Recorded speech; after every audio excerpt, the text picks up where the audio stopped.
So, in a new report surprising literally no one, because if you followed my channel for any length of time, you probably already know what I'm about to say about this particular study, about this particular group of people, and about, surprisingly, the biggest amount of people who also happen to vote for Brexit. And of course, well, as usual, this surprises no one.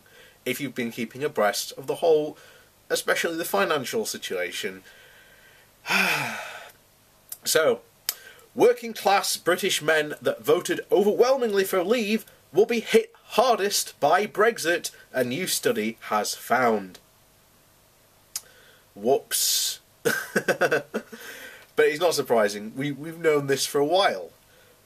As well as the areas that voted the highest proportion for Brexit, including mine, will be hardest hit. So, the Institute for Fiscal Studies, the IFS, found that males with GCSE qualifications or below are more likely than other groups to work in industries at extreme risk from new trade barriers that the EU from new trade barriers with the EU after the UK leaves. Oh, that was ridiculously difficult. It shouldn't have been. So the IFS says clothing manufacturers, transport equipment, car manufacturers, and the chemicals and pharmaceutical sectors are most exposed, given that they sell a large amount of their output to the EU. Argans Norris Kellner, the co-author of the report and the economist at the IFS, said if barriers to trade with the EU increase, particularly the sort of non-tariff barriers created by customs checks and regulatory divergence, then some sectors of the economy will be affected more than others. Parts of the manufacturing sector are likely to be hardest hit as a result, and the jobs or wages of men with the lowest formal qualifications working in certain manual operations may be under particular threat. These are the sort of workers who are most likely to find it hard to adapt and to find new roles that are equally well paid elsewhere.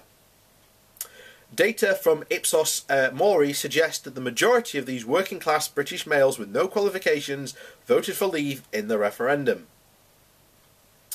And 3.7 million workers in the UK are employed in industries that the IFS classes as very highly exposed, sectors eminent to lose more than 5% of their value if the trade with the EU was on WTO rules. Nearly 20% of men with low levels of formal qualifications work in these industries, compared to the 15% of highly educated men and less than 10% of highly educated women. Men with fewer educational qualifications in Northern Ireland and the West Midlands may be particularly exposed, the IFS said. Workers in process plants and machine operative occupations, roughly 500,000 people, are also at risk. This should be a matter of particular concern for policymakers, the IFS said, as these workers tend to be older and they are more likely to have skills specific to their current roles and industries of employment, and as a result they may find it particularly difficult to move as well-paid employment in the less adversely affected industries. David Laramie, the Best for Britain spokesman and Labour MP, called on the Prime Minister to halt her Brexit. He said May explained Brexit as the gut reaction of workers to the loss of traditional working class jobs following the technical advances and globalisation. The sad irony is that Brexit will make the situation worse for British manufacturing industry and the hard-working families who depend on it.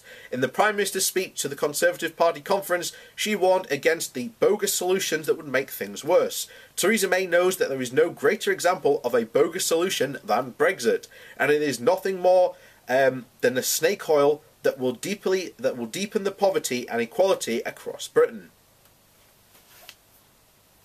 So, once again, a report on Brexit by economic experts, basically saying, well, a lot of your population is going to be screwed, and part of it is going to be quite funny, because part of it is like, all these people who voted for Brexit thinking that they were somehow going to be better off again, particularly the working class North, who voted overwhelmingly for Brexit, and all these reports are saying they're going to be worse off, and we know we're going to be worse off.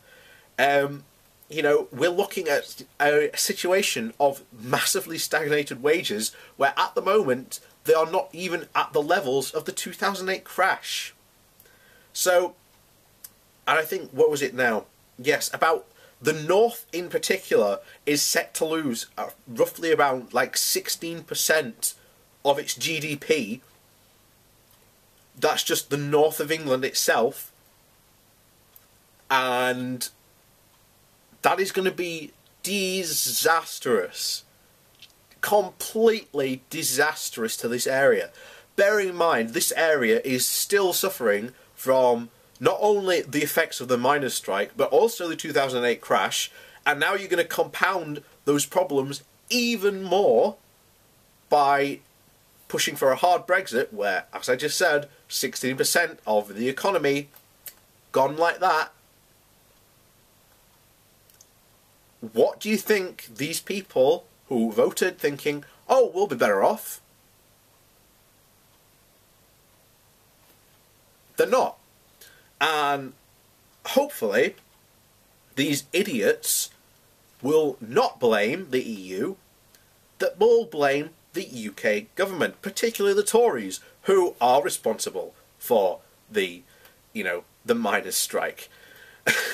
Particularly that completely gutted the industrial heartland of the North. You have the 2008 crash, which, well, was caused mostly by the moneyed interests that are in this country, and as a result, the wages of the people in the North are still not at a level they were at the 2008 crash, but have stagnated, particularly under austerity, again, by the Tory government.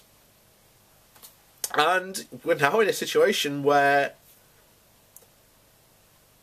we've got this coming, and I want to reiterate this, the only organisation over the past 20, 30 plus years that has invested in the North has been the European Union via the European Development Fund.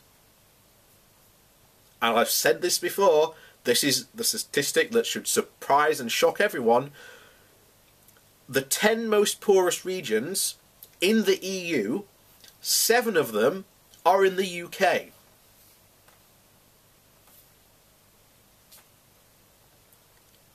So now you've got no longer access to those development grants, and bear in mind the Tories have said nothing about what they're going to invest in terms of skills or opportunities or anything like that. In fact, Theresa May said at her conference that non-skilled people should be invested to have non-skills. And you're like, huh, what? I mean, I say it now in my head, and I think I've quoted her wrong, but that's essentially what she said. At this, look, we've got all these non-skilled jobs, and yet we need to invest in these non-skilled workers, meaning that you get to spend nothing in trying to get people to do these types of things. And it's just like, oh. I've said in the past that George Osborne, with his whole idea of the Northern Powerhouse, was a really good idea.